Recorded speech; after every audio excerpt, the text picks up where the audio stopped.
قدرمانو دوستانو ستړي مشئ زه غوټۍ یم هرکلی مو کوم چې د ډیجیټل چین پروګرام ګورئ. د چین د浙江ولایت ایوو ښار په نړۍ کې د کوچنیو تولیداتو د مرکز په توګه بلل کیږي. په دغه ښار کې که په 40 کاله مخکې په لومړي ځل د هوچینمن په نوم کوچنی بازار پرانیستل شو. ورو ورو یې پراختیا ومونده او اوس په همغه ښار کې د نړیوال سوداګریز ښارګوټی هم جوړ شوی دی. ایوو د ورخراسون ټول شمولیت همکاریو او ګډو د اصولو په رڼا کې له نړۍ سره د لوړ کیفیت لرونکي پرمختګ فرصتونه شریکوي. نو زه په ننني پروګرام کې د ګڼو شمیرو له مخې ایوو ښار ته کتنه ولرم او تاسو ته به یې په اړه لنډ معلومات درکړم. شمیرې ښیي چې په ایوو ښار کې د بېلابېلو بهرنیو ارګانونو عمومي شمیر له 8,000 څخه زیات دی او څه باندې 10,000 بهرني سوداګر له اوږدې مودې راهیسې په دغه ښار کې سوداګري کوي. د ایوو د نړیوالې سوداګرۍ په ښارګوټي کې چې پیمانه یې په نړۍ کې تر ټولو ډېره لویه ده، د موټرونو د تګ راتګ ورځنۍ منځنۍ اندازه 88,000 او 600 ته رسیږي. یعنې په هر یوې ثانیې کې یو موټر له دغه ښارګوټي څخه تګ راتګ کوي. د ایوو ښار د ګمرکي ادارې شمیرې ښیي چې په روان کال کې د دغه ښار بهرنۍ سوداګري د مثبت پرمختګ په حال کې ده.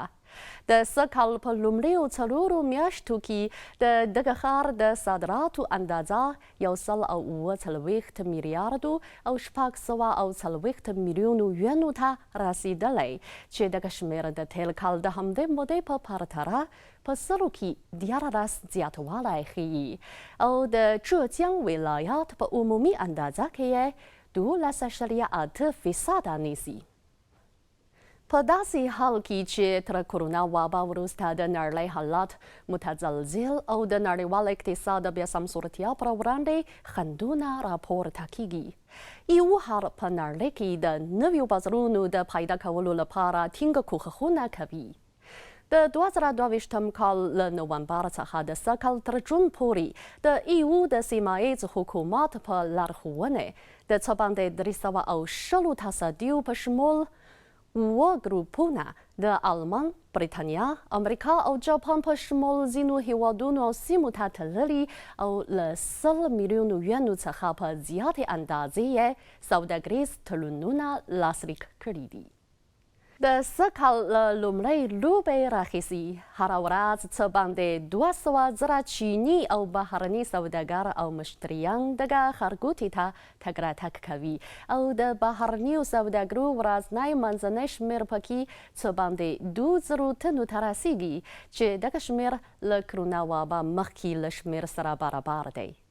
دغه راز د روان کال په درشل کې له ایوو ښار څخه د منځنۍ اسیا له لارې اروپا ته څه باندې 700 بار وړونکو اورګاډو تګ راتګ کړی او که په 80,000 کنټینرونه یې لیږد رالېږد کړي دي او د یو کمربند یوې لارې په اوږدو کې پراتو هیوادونو ترې ډېرې ګټې اخیستی دي. د ډیجیټل سوداګرۍ له پرمختګ سره سم د آنلاین مشورو او بهرنیو فرعي بازارونو په شمول نوي سوداګریز ډولونه او شکلونه رامنځته شوي دي چې دا به د ایوو ښار د چټک پرمختګ او د چین د ورخراسون د پراخوالي لپاره ښه زمینه برابره کړي. قدرمانو دوستانو د ډیجیټل چین نننی پروګرام په همدې ځای پای ته ورسید. له پاملرنې مو مننه کوم. د خدای په امان.